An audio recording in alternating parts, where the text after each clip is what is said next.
Good evening, and before I call the meeting to order, I'm going to have David Slider come up from Grace First Presbyterian Church here in Weatherford. Sir, we appreciate you being here. Thank you, sir. Let us pray. Gracious God, we thank you for this day. We thank you for the sunshine and the warm temperatures, your creation turning alive again with the grass and the trees and the flowers.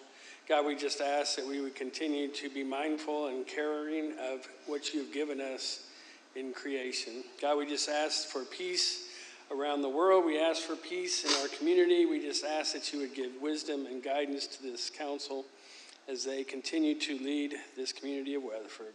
We pray these things in Christ's name. Amen. Amen. Thank you, sir, for being here. It is 6:01 p.m. and I'm going to call the meeting to order and announce we have a quorum present. All council members are present. We thank you all for being here tonight. Item 3 on the agenda is pledges of allegiance to the United States and Texas flags be led by Council Member Matt Tiskus.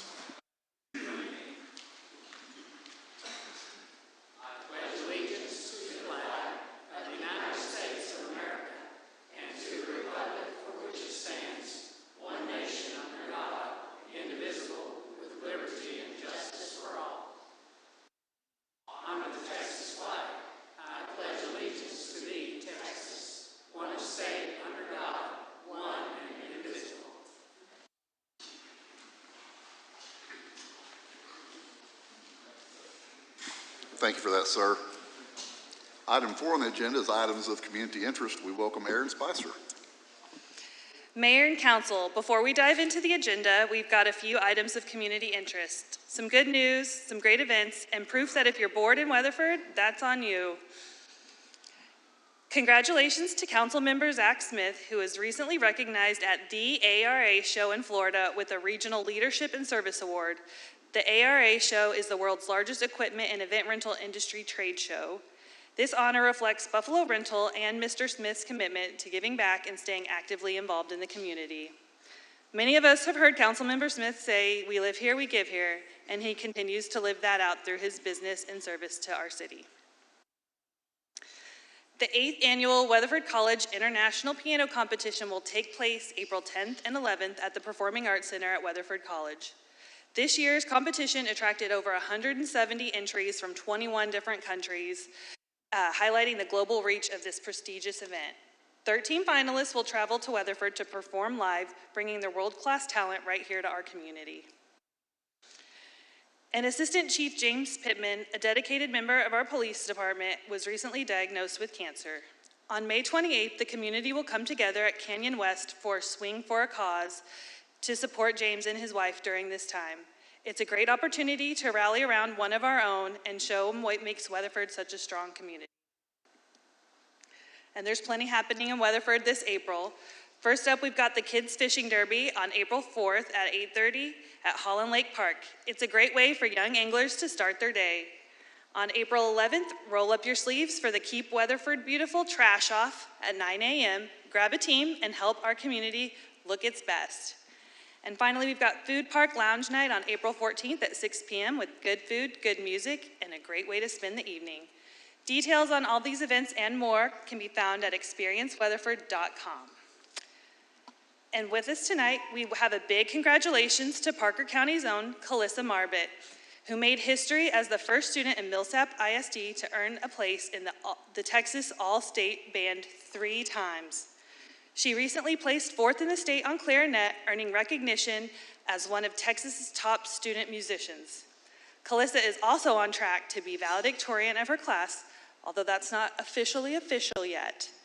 She is the daughter of our Assistant City Manager, Chad Marbett, and we're proud to celebrate her incredible achievements and her dedication.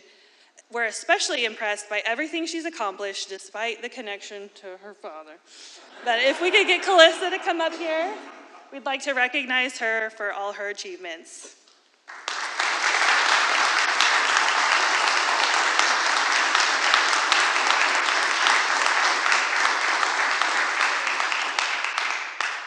Mayor, would you like to come take a photo with our own Calissa? We'll do a quick photo and then we'll let you sit back down. It's not to embarrass you too much.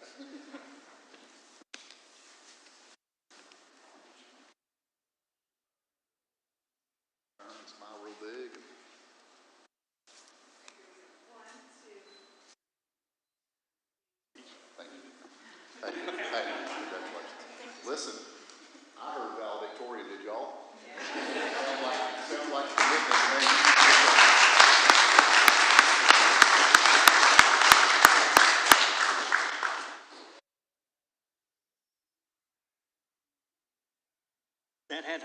good picture for just a minute, Chad.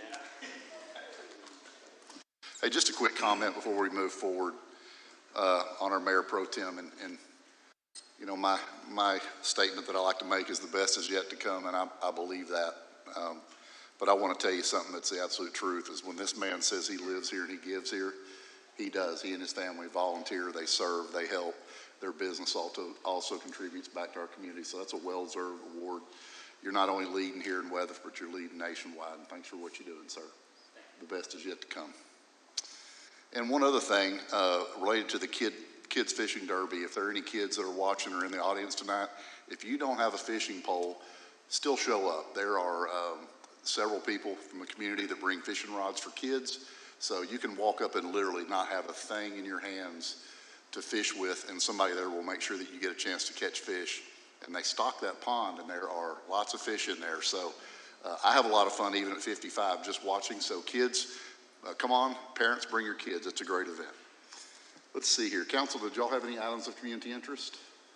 Mr. O'Top. All righty, let's shift down to item 5, which is presentations and proclamations. 5A is a proclamation declaring April 25th, 2026 as Lemonade Day in the city of Weatherford. Mayor Pro Tem Zach Smith is going to handle this.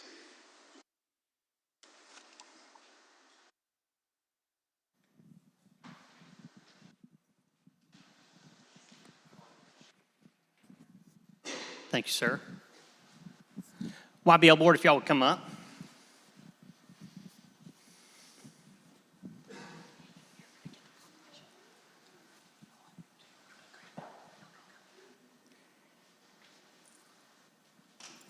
All right.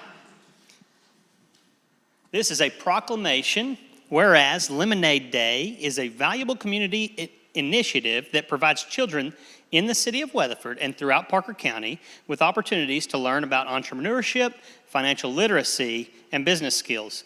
And whereas the inaugural Lemonade Day in Weatherford was met with tremendous enthusiasm and success, demonstrating a strong support of our community youth and entrepreneurship.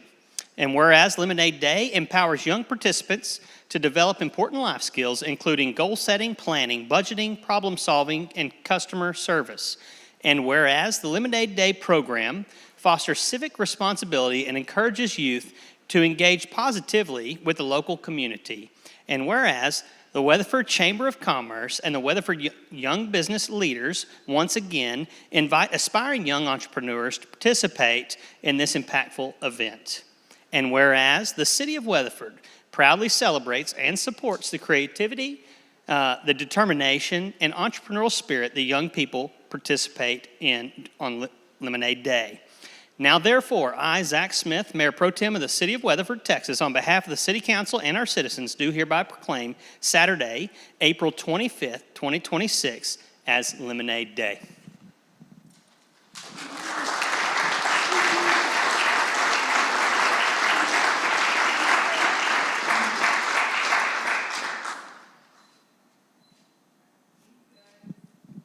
All right, my kids participated in this last year for the inaugural one, and they did really well, and they had a great time. They're looking forward to this year, so we thank you all for inviting them and many others back.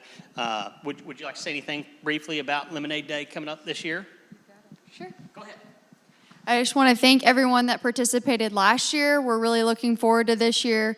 If you didn't get to participate last year or have any questions, please feel free to reach out to us. Ashton's been heading it up. And just to add to what the mayor said, Zach does live here and give here, and he is a sponsor of our Lemonade Day. We're so grateful amongst him and our other sponsors that make this free for all of the kids of Parker County, not just Weatherford, to participate with us. So we hope to see you this year on April 25th. Thank you.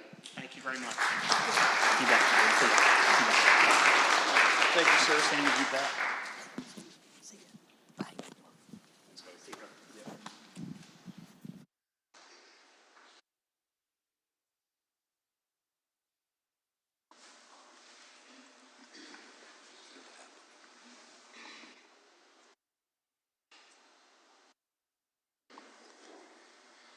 All righty, item 6 on the agenda is approval of the minutes. 6A is consider approval of the minutes of the city council meeting held March 10th, 2026. Council, any discussion or corrections on the item before we call for a motion?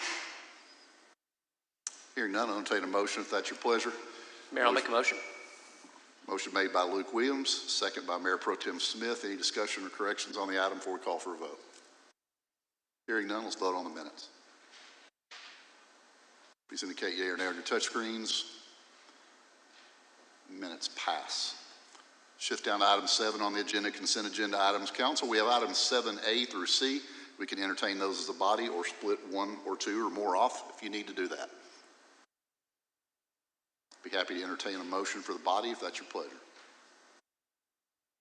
Mayor Pro Tem Smith presents a motion, second provided by Matt Tiskus, and that's for the body, sir. All righty. Any questions or conversations on items 7A, B, or C before we call for a vote? Let's vote on them. Please indicate yea or nay on your touch screens. And the consent items pass. We'll shift down to item 8 on the agenda, which is regular agenda items. 8A is consider and or act upon acceptance of the annual audit report and the single audit report for the fiscal year ended September 30, 2025, as presented by Patillo, Brown and Hill LLP, certified public accountants. Welcome, Don Brooks, Assistant City Manager. Good evening, Mayor, members of the Council. Don Brooks, Assistant City Manager and CFO. The Finance Department is very pleased to present the final audit reports for the fiscal year ending September 30th of 25. The complete audit package has been placed at each of your seats. This package includes the annual comprehensive financial report, also known as the ACFR, the single audit report, the required communication with governance, and the popular annual report. Tonight's action is merely just an acceptance of these reports. We do want to ensure that these financial reports are accessible to our residents, so these reports will be posted on our website starting tomorrow morning, following the acceptance tonight. And before I turn it over to our auditors, I just want to take a quick second to recognize the entire finance team for their hard work in preparing for the audit, and a very special thanks to our senior accountant, Rachel Vineyard, sitting in the audience tonight, who actually led the preparation of the ACFR, and she served as our primary point of contact during the audit. So she took a huge workload off of me, and I'm very, very appreciative of her help for that. So with that, I'm going to hand it over to Clayton Rogers, who's our audit manager with Patillo, Brown and Hill, and he will discuss the results of the audit with you. Thank you.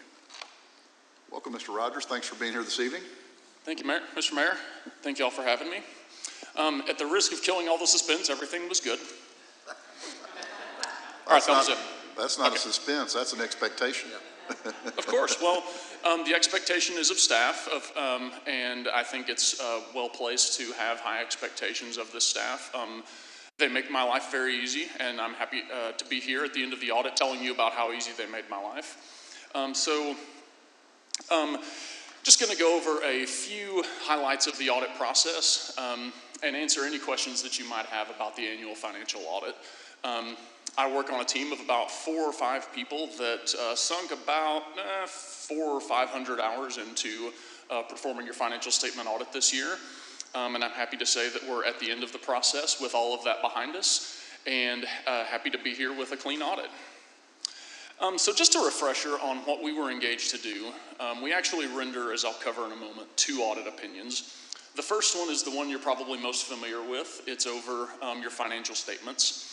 And what it is that we are engaged as your auditors to render an opinion based on our audit that these financial statements are materially accurate in accordance with accounting principles. Materially accurate doesn't mean perfect. We don't look at every dollar. We don't look at every transaction. That would be cost prohibitive. And even if we did, there are certain limitations that are inherent to an audit. But ultimately, we are able to give what we call reasonable assurance, which is not absolute, but it is a high level of assurance. And as you can see there on the slide, we were able to render what's called an unmodified opinion or a clean opinion. And so that's the highest level of assurance that we can give, and that it's based on our audit. We do believe that those financial statements are materially correct. A couple of other things, as it says, and as our auditor's report says, we are engaged to audit the financials. The city's management is responsible for that document and everything that's in it. Our responsibility is to render an opinion. I will say, just to dote on staff a little bit more, we work with about 250 governments all over the state of Texas, and we probably have about a dozen of them that draft their own financial statements in its entirety. and most of them are quite a bit larger than y'all, have a very broad finance staff of many people to diffuse that responsibility out onto, because it is a very thick and complex document. So it's definitely not something that you see every day, where you have a relatively small finance team that's able to take that in-house and do the whole thing cover to cover. On the second audit that we do, this is not an every year thing. It's triggered by federal expenditures. When you spend over $1 million a year in federal funds, it triggers a compliance audit. We've had this off and on for several years, both because of COVID funding, and then this year we once again looked at the Texas Water Development Board funds. Very similar concept. We're going for reasonable assurance of material compliance, so that we look at a lot of stuff, but we don't look at everything, and there are certain limitations therein, but that I am happy to report that for that program we looked at, we were able to render another unmodified opinion. So that means that for the expenditures under that program we looked at for fiscal year 25, we do believe that the city materially complied with all of the big significant federal compliance requirements. Now, something else before I jump into just a couple of numbers, because as a CPA I would be remiss if I didn't mention at least one or two numbers. Dawn mentioned that one of the attachments is our required communications with governance, which is a really fancy way of saying stuff that we have to tell you about that could have popped up during our audit. It lists out a lot of big scary things that might have happened, and I'm happy to report that there were none of those bad things that might have come up if we had found big problems with the books, if we had discovered fraud, if we had disagreed with management over how things should be accounted for, things of that nature. Similarly, if we had had problems with either of these audits in terms of the city's internal processes and controls, that's something that we would be required to report on, but that I am also happy to report that the good things didn't happen by accident. We did not find any significant control issues as part of our audit. So in sum, 2 audit opinions, financial statements, clean opinion, no findings, as good as it gets. Federal compliance with the Single Audit Act, clean opinion, no findings, as good as it gets. Now, a couple of financial highlights.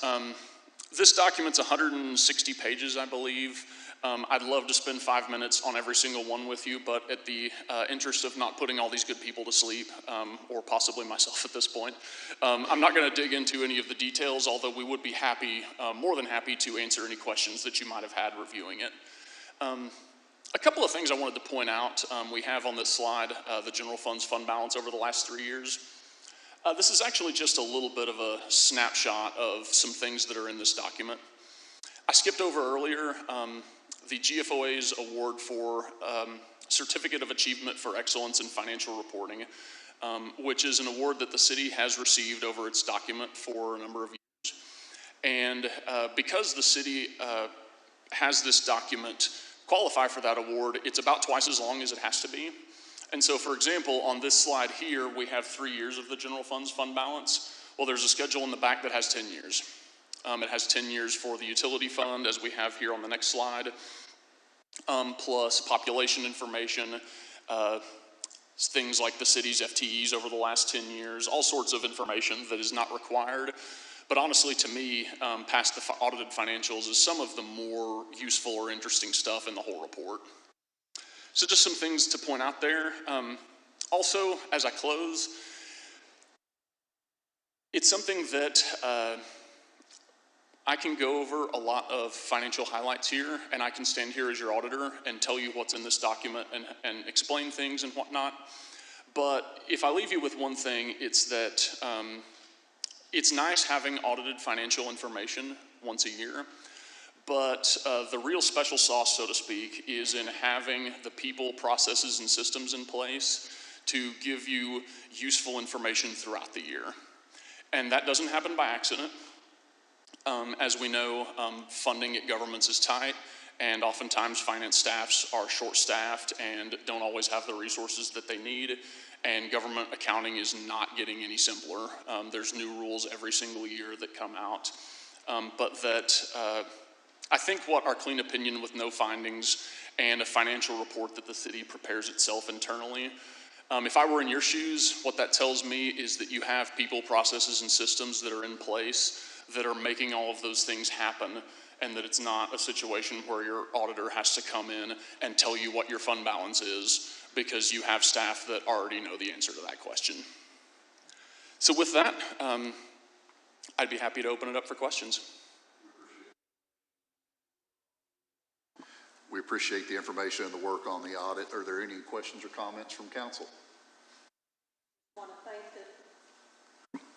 Just want to thank the finance team for the outstanding job that they do and always continue to do. So thank you. Appreciate you being here, Mr. Rogers. Thank you, sir. Thank y'all for having me. Council, we're not seeking approval of the item. We're seeking acceptance, if that is your pleasure. Heidi Wilders provided that motion for acceptance. And then Luke Williams provided a second on there. Are there any other questions or discussion on the audit that's been presented tonight? Hearing none, let's call for a vote on 8A.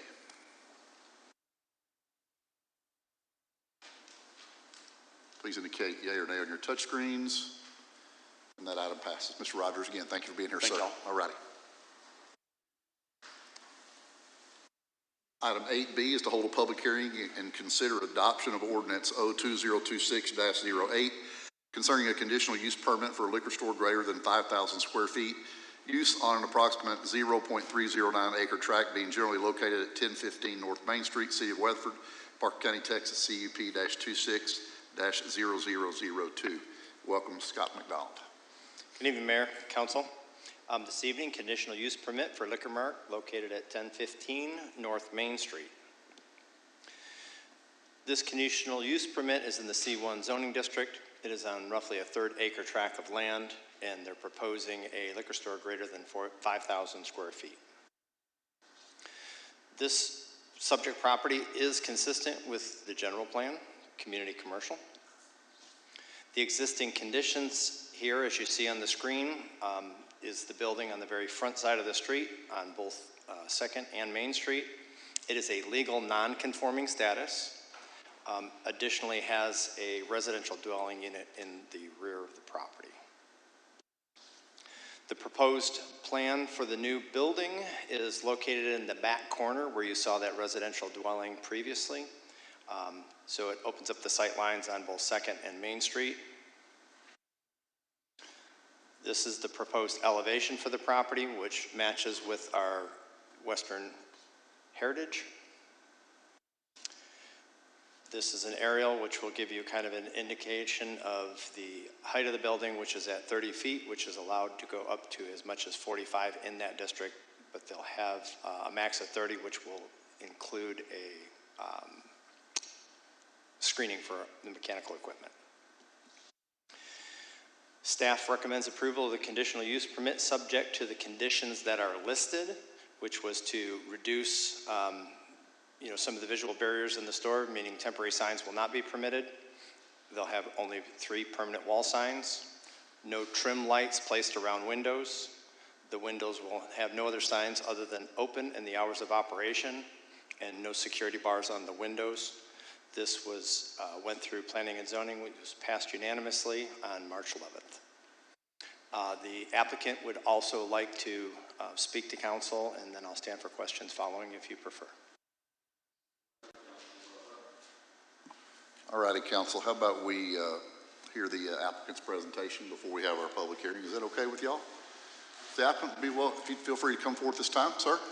Once you get settled up here, if we can have your name and address for the record. Hi, good evening. I'm Pravin Casey, 1300 White Squall Trail, Arlington, Texas. I'm a design engineer for the project, and I'm here to thank you all for providing an opportunity. And I have a presentation, and you have seen a slide. Currently existing, it's a liquor shop already in the place, and I have an owner operator also. They want to improve, and the only way we could improve is to demo the building and then have a new which will be code compliance with the city requirements, and also, as stated, there's 5 conditions CUP, and we agreed to work together with the city. Regarding the investment side, I did a cost estimate. It's about roughly building will be about $1 million, and then inventory will be about like 400,000 extra, so roughly that investment. And I have owner also here with me, if anybody have any question. What was the million, what was the 400,000? For the inventory. Okay. Inventory. Yeah, yeah. So if anybody have any question, I'm here to answer, and thank you. Any questions for this gentleman? Thank you for being here, sir. Thank you for being here. Did you have any other information to share? No, that would be it. Okay. Thank you. Thank you.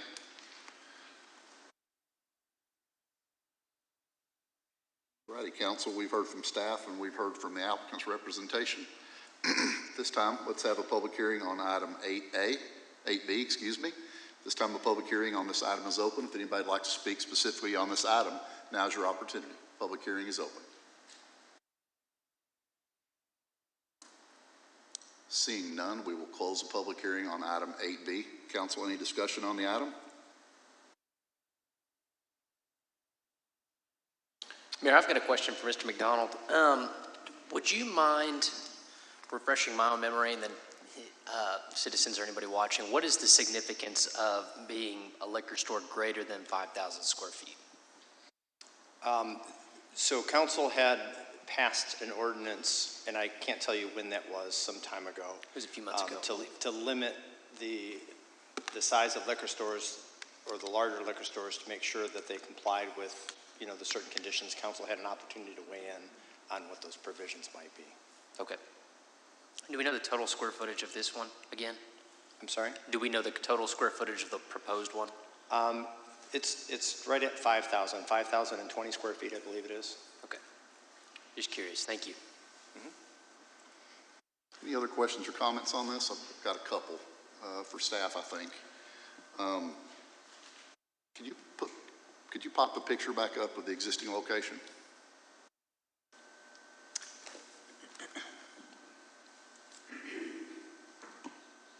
Okay.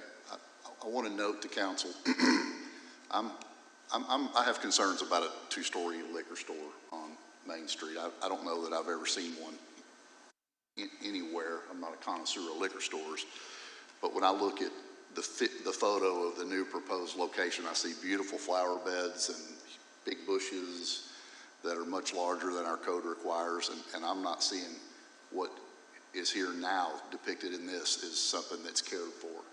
And so I think it's very important that we use the current example, the real world example, to kind of add some relativity and perspective to what we see as the proposed location. And so I don't think there's any reason for me to feel like that the new location would be maintained any more than this. And to me, this isn't a standard that I'm really proud of in any part of our community.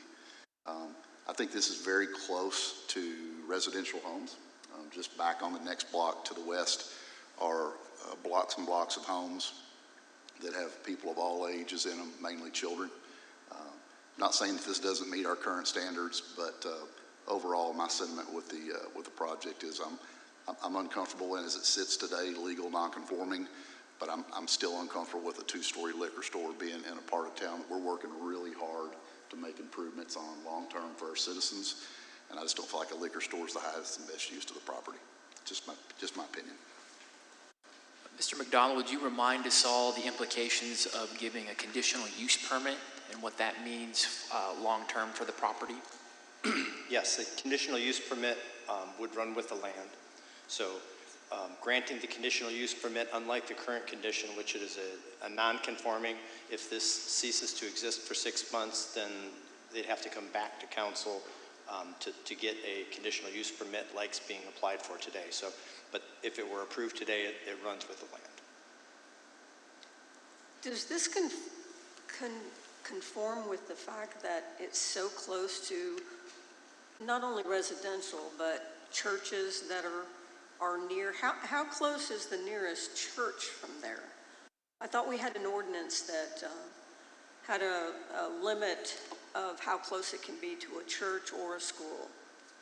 Yes, so establishments have certain requirements to schools and churches, and those are measured out each time that a TABC license is issued. Good point. Any other comments or questions related to the item? Mr. McDonald, if this was to go forward and was not approved tonight, would the applicants still remain legal nonconforming as they are? They will. The business will continue to exist until such time that they're not there. Understood. And what that looks like looking forward is if they go 6 months non-operational, Correct. then they would be required to come in and apply for a They CUP. would not be able to, yes, it would no longer be allowed. Right. Stepping off point, if you will. Correct. Okay. So we've got two avenues here. It's legal nonconforming. We can consider approving the item with the conditions. If that was a motion that we considered, I also made a note that I would ask that council consider another item, condition that no electronic nicotine delivery system products and/or supplies could be sold at this location. I think that that's something we're seeing throughout our community that's being integrated into every retail location that concerns me, not only today, but in the event that THC is legalized long-term. The other option is to deny the project as proposed and continue as legal nonconforming. Questions or comments? What's your pleasure? As far as the rendering is concerned, obviously with what we have today is what we have. But if they were to do this building with these renderings, would they then have a new landscaping ordinance that we would then be able to hold them accountable to maintaining that? Yes. So they're required to meet our landscaping ordinance today. They're exceeding that by 6 trees. But it meets our landscaping ordinance, they'd be required to maintain it. Okay, If that was your question. slower for me, one more time. They're currently exceeding our landscape expectations? In this proposed, they will be Understood, exceeding. understood. The requirement is for 1 gallon shrubbery, the best I remember. And trees. And the point I wanted to make is those are much, much larger depicted. Sure. And we've seen instances, we've learned as we've grown, right, as a city. You see where they come in and put in flower beds to meet the requirement, and then 6 months later, they're dead, they're overgrown. And so I think my point was, look at what we have today and what would give you any indication that it's going to look any differently there in a year or two. And I just think we have multiple private property owners in that area that take great pride in the conditions of their property. And I thought it was relative just to bring up current as a reference to future. No question, I respect that. I also had in my notes, was a repeat of what you had said, was if we could add one, potentially, if we were to agree to this, that no vape sales whatsoever. I don't have the long-handled verbiage that you did, but just vapes. Whereas today, we don't have any control over that at this current location, right? Correct.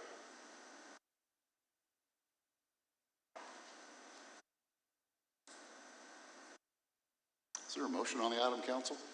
Mr. Mayor, I'm going to make a motion to deny. There's a motion on the floor by Councilmember Tiskus for denial, I will second that. second by Councilmember Wilder. Need y'all to hit your buttons if you haven't already. Okay, there's a motion and a second for denial. Is there any other discussion on the item? Hearing none, let's call for a vote on 8B at this time.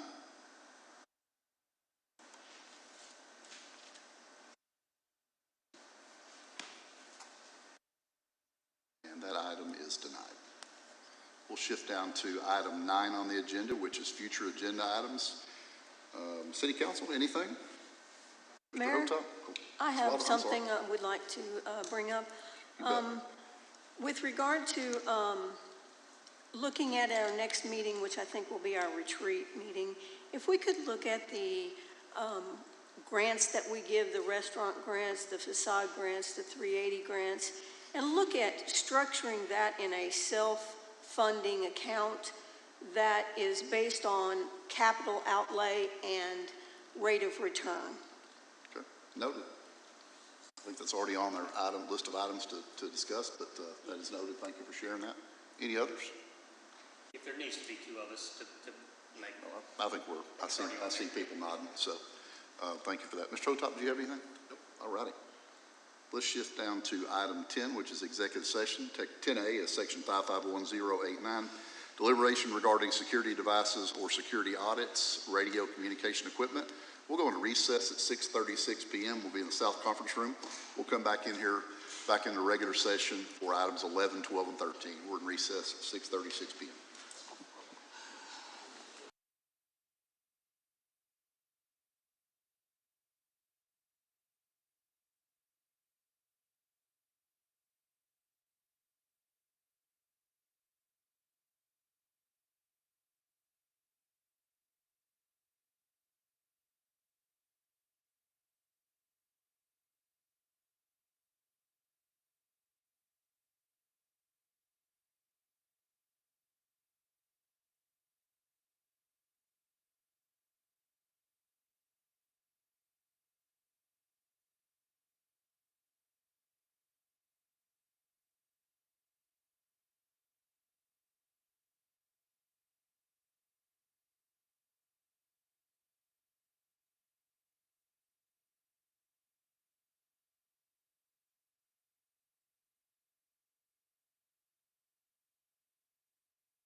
All right, we're back in regular session at 6:58 p.m. Council, item 11 is action on executive session items. Do you have any desire to take action on item 10A this evening?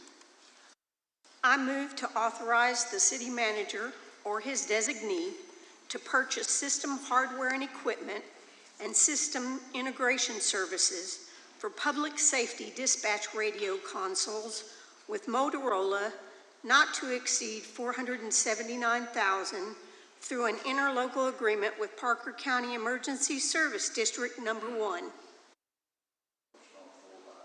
Motion on the floor by Heidi Wilder. Second has been provided by Matt Tiskus. Is there any comments or questions on the motion and the second? Hearing none, let's vote on 10A at this time. Please indicate yea or nay on your touch screens. And that item passes. We'll shift down to item 12, which is citizen comments on non-agenda items. This item of our agenda is for citizens to speak on any item that's not been covered specifically in our agenda tonight. And so you'll have that opportunity here in just a moment, but we're going to go with the 3 speaker cards that we have first. And we'll call you up one at a time.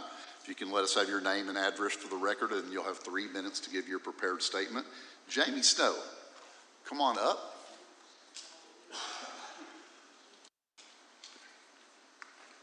Jamie, how are you? Good to see you. Thanks for being here tonight. And once you get settled, if you can, we can have your name and address for the record, and then she'll start a timer for 3 minutes. It's good to see you. Hello, you guys. My name is Jamie Snow. I'm here today to be a voice for Raymond Tiarina. These are his words, and I will be reading them aloud in his stead upon his request. His statement reads as follows. Good evening, Mayor and Council members. My name is Raymond Tiarina, and I am the brother of Vincent Sr. and little Vincent, my nephew. I'm sorry I couldn't physically be present tonight. I am in my 80s and live in Brownwood, Texas. Our family was all in Brownwood, and then my brother moved his family to Weatherford to have his son killed at 16. Wrong place, wrong time. A bunch of drug dealing was happening in the area where the kids were murdered, but little Vincent didn't do drugs. The Weatherford police gave us too much of a runaround. I'm going to say that the Weatherford Police Department were hiding what happened. They didn't want the public to know. The investigators met with our family one time to discuss the ongoing investigation, but we didn't hear any more from them again. It's been 43 years now, and still nothing. My brother was doing enough of his own investigation for him to figure out who he believes did this was the sheriff's son at the time. That's why a lot of the hiding was going on. I'm not 100% sure of who did it, but my brother Vincent Sr. came to his conclusion. It's been 43 years now and nothing has been done. Where is our family's justice? 2 murders by execution and nothing has been done. This has affected our family deeply, especially my brother Vincent Sr. He wanted to see the murderer or murderers prosecuted before he died, but unfortunately that didn't happen. He passed away in 1986 not knowing who killed his son or his son's girlfriend. Carolina, little Vincent's mother, passed away in 2022 not knowing either. Little Vincent's murder affected us all. It affected me because where is the justice? Where is God's justice? Vengeance is mine, said the Lord. 43 years, no vengeance and no justice. So no justice from the law for their murders, for it to just be thrown under the carpet. Raymond Tiarina. Thank you for being here, Ms. Snow. We appreciate you coming forward, and at some point I'll get used to our new sound system. Let's see, Ms. Lori Cates. Lori, come on up. Lori, once you get settled, I know I just said it, but we'd like to have your name and address for the record, then you'll have 3 more minutes. And thank you for being here, Lori. Thank you. Good evening, Mayor and Council members. My name is Lori Cates. It has been 43 years since Shelley Cauliflower and Vincent Tiarina were found brutally murdered. On March 25th, 1983, Shelley and Vincent went out together to get a drink and never came home. After looking throughout the night, Vincent's father found the teens in the family car shot to death on a hill at the corner of Cleburne Avenue and Tin Top Road. These murders have casted a dark shadow over the city that remains today. The city has refused to release any files to the families or public when filing an open records request. The city denies the open records request, blanketed under an active investigation. After 43 years and no new leads, it's evident there is no active investigation to hinder. While there are exemptions that allow agencies to withhold records, they are not mandatory. The city can segregate and release non-exempt info, like an autopsy report and police report. The passage of time diminishes the weight of privacy or an articulable harm claim. The families have called, emailed, begged for updates, only to be told it's an open investigation and we're looking into it. It is no longer enough to say either of those things. The families of Shelley and Vincent have been denied justice, not because the truth is impossible to find, but because the investigation was fundamentally flawed. There was discarding of evidence, crucial evidence not processed or protected at the scene. The crime scene was not protected. And of course, there's a blue wall of silence. We're asking the council to direct the city manager to work with the city attorneys to prioritize the release of autopsy reports and the police report to the families of Shelley and Vincent. They deserve to know, along with the public interest, our city is doing everything to solve this and be transparent and not just covering up old failures. We're also asking the council to authorize a third-party independent audit of the case.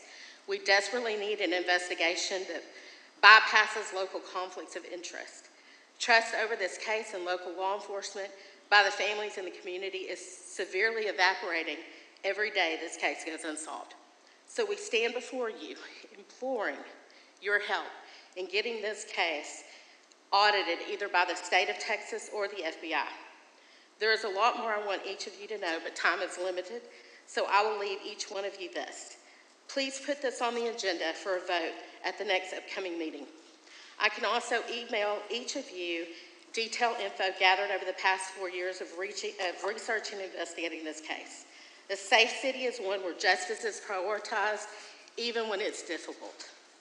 Please do not let another year go by. Help us bring peace and justice to Shelley, who was 14, and Vincent, who was 16, their families, friends, and our community. Because justice delayed is justice denied.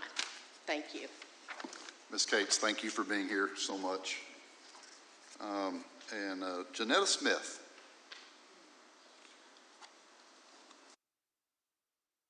Ms. Smith, we're very glad you're here this evening. And once you get settled, let us have your name and address for the record, and let's just have a conversation with you and I. How's that sound? Okay. All righty. If you could speak into the microphone or maybe pull it down, so I want the audience and we want the people that are watching to be able to hear your important comments. Okay. My name is Johnetta Smith, and I live in Crowley, 16 St. Louis, Crowley. You don't know me, but my name in 1983 was Johnetta Cauliflower. I'm sure a lot of you know Ronnie, or some of you know Ronnie. We moved here with our girls, Shelley and Christy. This is Shelley. This was my Shelley.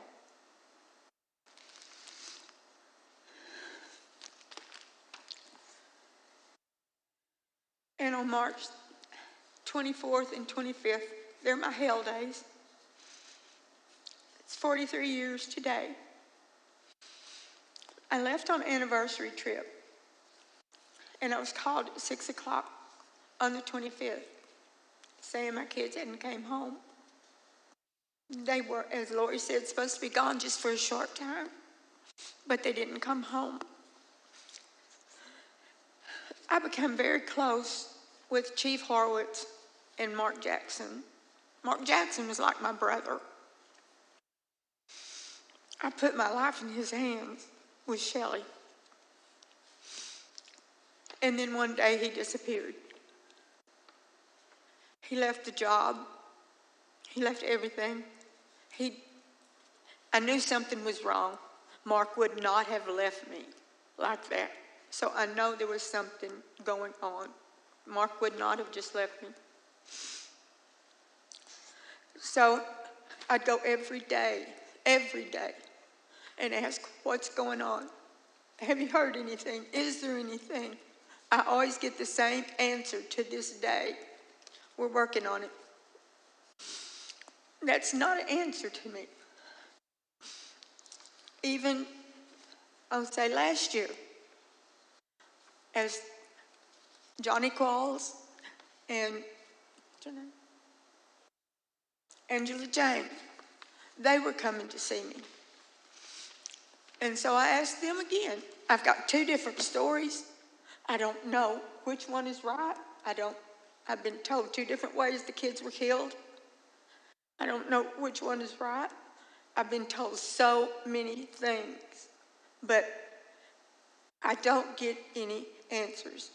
There's got to be answers, and I know there's somebody out there that knows something. I know that. So I'm really here to beg you as a mother, and I know you've all got kids. If you could just put yourself in my shoes for just a little bit, you'd understand. This is 43 years later, and I'm still the wreck I was that day. And just please put us on the vote. I need fresh eyes. I don't care who it is, if it's the FBI, I don't care. We need new eyes on this case. I know it's solvable. There's been so much brought up, so much new brought up. Mark Phelps came and did a podcast. Ms. Smith, respectfully, I need you to conclude your statement as soon as you can. Oh, I'm sorry. That's okay. But 3 minutes has expired, so if you can wrap up, please. Oh, okay. But please put us vote on the agenda to vote next time that we can get some help. Yes, ma'am. Thank you for being here. We appreciate you coming forward.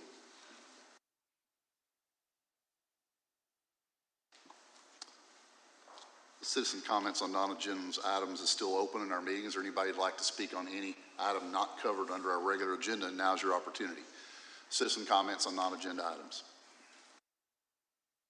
Hearing none, Weatherford City Council stands adjourned at 7:10 p.m. Thanking each and every one of you for your service.